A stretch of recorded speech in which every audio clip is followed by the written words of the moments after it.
Hi friends, ദിവസേനയുള്ള ration അപ്ഡേറ്റിലേക്ക് എല്ലാവർക്കും സ്വാഗതം. 2021 ജനുവരി 9 ശനിയാഴ്ച ദിവസത്തെ റേഷൻ വിതരണം എങ്ങനെയെന്നാണ് ഈ വീഡിയോയിൽ വ്യക്തമാക്കുന്നത്. വീഡിയോയിലേക്ക് കടക്കുന്നതിന് മുമ്പ് ഇതുപോലുള്ള ഇൻഫോർമേറ്റീവായ വിവരങ്ങൾ അതുപോലെ തന്നെ റേഷൻ അപ്ഡേറ്റുകളൊക്കെ ലഭിക്കാൻ വേണ്ടിയിട്ട് ഈ ചാനൽ നിങ്ങൾ ഇതുവരെ സബ്സ്ക്രൈബ് ചെയ്തില്ലെങ്കിൽ സബ്സ്ക്രൈബ് ചെയ്യുക, ബെല്ലൈക്കൺ എനേബിൾ ചെയ്ത് വെക്കുക. അതുപോലെ തന്നെ വീഡിയോക്ക് ഇപ്പം തന്നെ ഒന്ന് ലൈക്കും ചെയ്തേക്കുക. നാളെ ശനിയാഴ്ച ദിവസത്തെ റേഷൻ വിതരണം എല്ലാവിധ ഭക്ഷ്യവിഹിതങ്ങളുടെയും വിതരണം ജനുവരി മാസത്തെ എല്ലാവിധ ഭക്ഷ്യവിഹിതങ്ങളുടെയും വിതരണം റേഷൻ കടയിൽ സജീവമായിട്ട് പുരോഗമിക്കുകയാണ്. പ്രധാനമായിട്ടും പറയാനുള്ള ഒരു കാര്യം, നവംബർ മാസത്തെ ഭക്ഷ്യക്കിറ്റിൻ്റെ വിതരണം നാളെ അവസാനിക്കുകയാണ്. നവംബർ മാസത്തെയും ഡിസംബർ മാസത്തെയും ഭക്ഷ്യക്കിറ്റിൻ്റെ വിതരണം നാളെ അവസാനിക്കുമെന്നായിരുന്നു ആദ്യ അറിയിപ്പ് ലഭിച്ചിരുന്നത്. ഇപ്പോൾ സിവിൽ സപ്ലൈസ് ഡിപ്പാർട്ട്മെൻറ്റിൻ്റെ ഫേസ്ബുക്ക് പേജിൽ 8 മിനിറ്റ് മുമ്പ് വന്ന ഒരു പോസ്റ്റാണിത്. നവംബർ മാസത്തെ കിറ്റ് വിതരണം നാളെ അവസാനിക്കുമെന്നും ഡിസംബർ മാസത്തെ കിറ്റ് വിതരണം 16-ാം തീയതി വരെ നീട്ടിയിരിക്കുന്നു എന്നുമാണ് അറിയിപ്പ് ഉള്ളത്.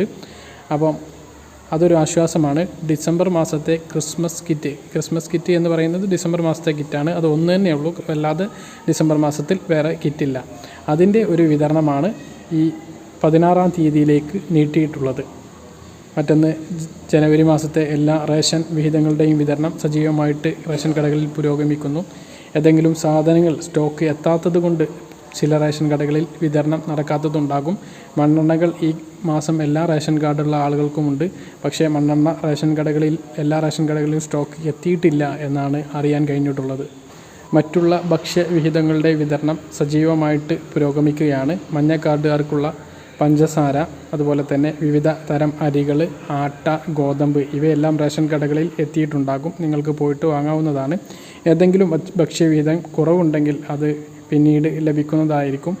ഇനി എല്ലാം കിട്ടണമെന്നുണ്ടെങ്കിൽ തിങ്കളാഴ്ചയോട് കൂടിയിട്ട് നിങ്ങൾക്ക് റേഷൻ കടയിൽ എല്ലാ സാധനങ്ങളും സജീവമായിട്ടുള്ള വിതരണം തുടങ്ങുന്നതായിരിക്കും. പ്രധാനമായിട്ട് പറയാനുള്ള മറ്റൊരു കാര്യം, ഗരീബ് കല്യാൺ അന്ന യോജന പദ്ധതി പ്രകാരം കേന്ദ്ര സർക്കാർ നൽകിയിരുന്ന കടല പയറിൻ്റെ വിതരണം കഴിഞ്ഞ മാസം വാങ്ങാത്തവർ ഇപ്പോഴും പോയി വാങ്ങാവുന്നതാണ്. ഇത്രയാണ് നാളത്തെ റേഷൻ വിതരണത്തെക്കുറിച്ചിട്ട് പറയാനുള്ളത്.